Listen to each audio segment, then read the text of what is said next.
Ito yung way ni Mama para i-reward ka. Diba sa lahat ng pagsisikap mo dahil nag-aral ka ng mabuti at ngayon ay nakapagtapos ka na ng grade 12. Ito yung pasasalamat sa iyo ni Mama dahil nag-aaral ka ng mabuti. Ayan, congratulations sa iyo. At syempre, merong mensahe si Mama. Babasahin ko ang mensahe ni Ma'am Rich from UAE. Sabi niya, "Dear anak, maligayang pagtatapos sa iyo. Sana masaya ka ngayon kahit malayo si Mama. Alam mo naman na kailangan lumayo ni Mama para sa iyo at bigyan ka ng magandang kinabukasan. Yun lang naman lagi kong gusto, ang mapabuti ka at mabigay ang gusto mo. Salamat at nasusuklian mo ng kabutihan yon lahat ng ginagawa ko para sa iyo. At pasensya na dahil wala ako sa masasayang araw na dapat sana kasama mo ako. Wala akong ibang mahihiling sa iyo kundi ay makapagtapos ka ng pag-aaral. Gusto ko mas maging malapit ka kay Lord para sa lahat ng tatahakin mo, lagi siyang kasama.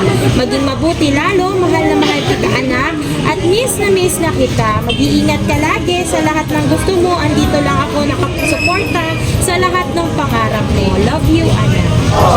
Ayan, naging emotional ka sa mensahe ni Mama. Anong masasabi mo sa mensahe naman ni Mama? Matagal na ba si Mama nasa ibang bansa? Hindi ko na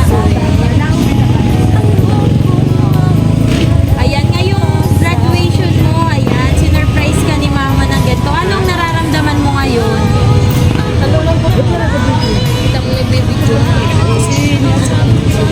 Ano masasabi mo kay Mama? Message ikaw kay Mama kahit kakaunti lang.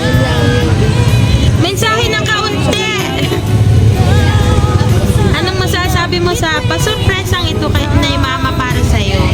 Yan, message ikaw ito. Nakikita ka ni Mama dito.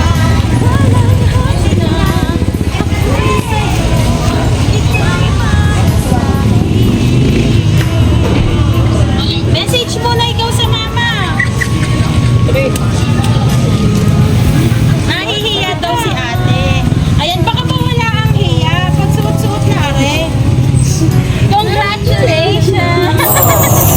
Ayan, wala man si Mama para umakyat sa entablado. Dahil tumanggap ka na ngayon ng diploma mo. Ayan, meron pa dala si Mama sa'yo. Meron kang 4,000 pesos. Ayan. Congratulations sa'yo.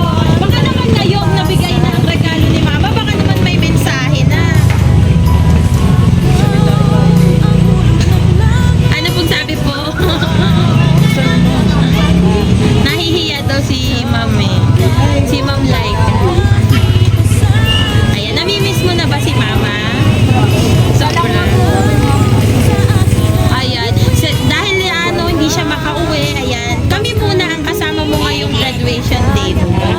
Ayan, syempre, gusto rin naman ni Mamang dumalo ng graduation mo, pero syempre may mga pangangailangan tayong dapat unahin. At alam naman ni Mamang maiintindihan mo yun. Ayan, masaya ka ba ngayong graduation day mo kahit wala si Mama? Ayan, kahit anong mensahe kay Mama. Mensahe ng pasasalamat. Wala kang message kay Mama? Nahihiya. Ayan, sige, congratulations sa'yo. Sana'y naging